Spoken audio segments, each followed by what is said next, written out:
Hola Joel, gusto en saludarte de nuevo. Recientemente el presidente electo hizo señalamientos sobre el Banco de México y su autonomía. ¿Se pueden atribuir las distorsiones inflacionarias a un mal manejo de las políticas de Banjico? Hola Víctor, buenas tardes. Pues mira, no es usual ese caso, tanto en el caso de Banco de México como en los bancos centrales en el resto del mundo.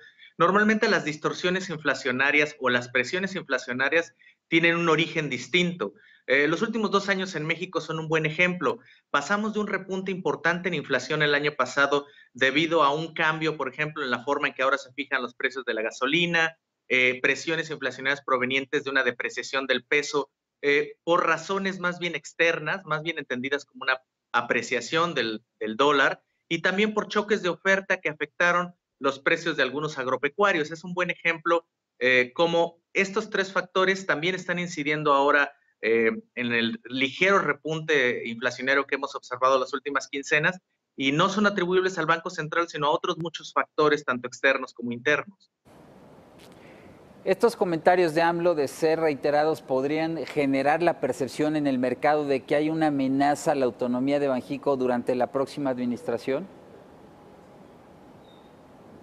Mira, afortunadamente el mismo presidente electo y su equipo han refrendado su compromiso con la autonomía. Yo creo que una primer gran escala será el nombramiento del eventual nuevo miembro de la Junta este mismo mes de diciembre, pero no hay nada en este punto que nos señale una intención de atentar contra la autonomía del Banco Central. Recordemos, también esta autonomía está blindada en el caso, por ejemplo, del nombramiento de un nuevo subgobernador del Banco de México. La ley establece que al menos 3 de los 5 deben de tener experiencia en el sistema financiero, tanto público como privado, de al menos 5 años, y los 2 miembros restantes pueden no tenerla, pero sí están imposibilitados para ser gobernador del Banco de México durante sus primeros 3 años formando parte de la Junta. Además de que estos nombramientos son escalonados.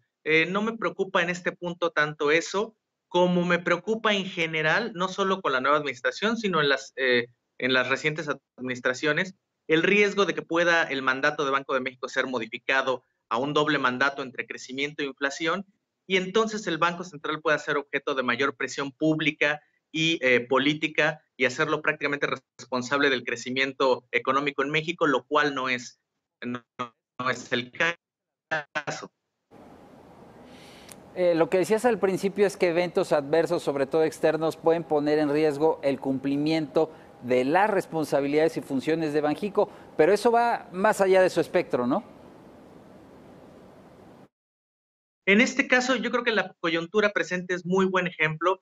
Parte de las presiones que podríamos observar en inflación tiene que ver, por ejemplo, con el tipo de cambio, que está muy asociado con la volatilidad externa, que tiene que ver con el fortalecimiento del dólar frente a todas las monedas emergentes, su impacto sobre los precios de las materias primas, los riesgos percibidos referentes a un clima proteccionista a nivel global.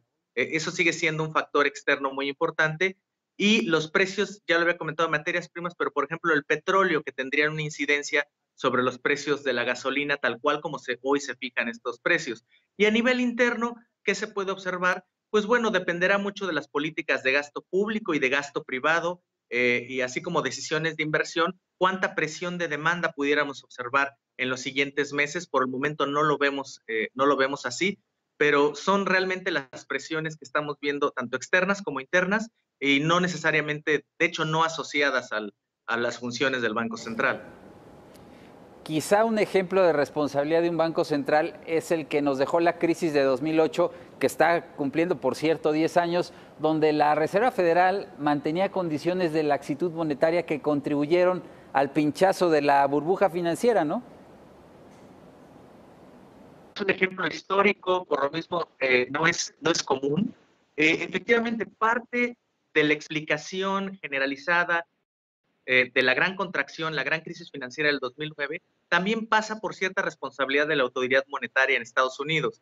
El mantenimiento de tasas muy bajas por un periodo muy prolongado de tiempo, adicional a una desregulación importante del sistema financiero, y la permisibilidad de una sofisticación adicional en los activos financieros, es comúnmente señalada como algunos de los ingredientes que detonaron la crisis. Efectivamente, Sin embargo, solamente reitero, es un muy buen ejemplo de cómo el Banco Central puede ser parte de la distorsión, pero por lo mismo, muy pocos casos como este, que es básicamente histórico.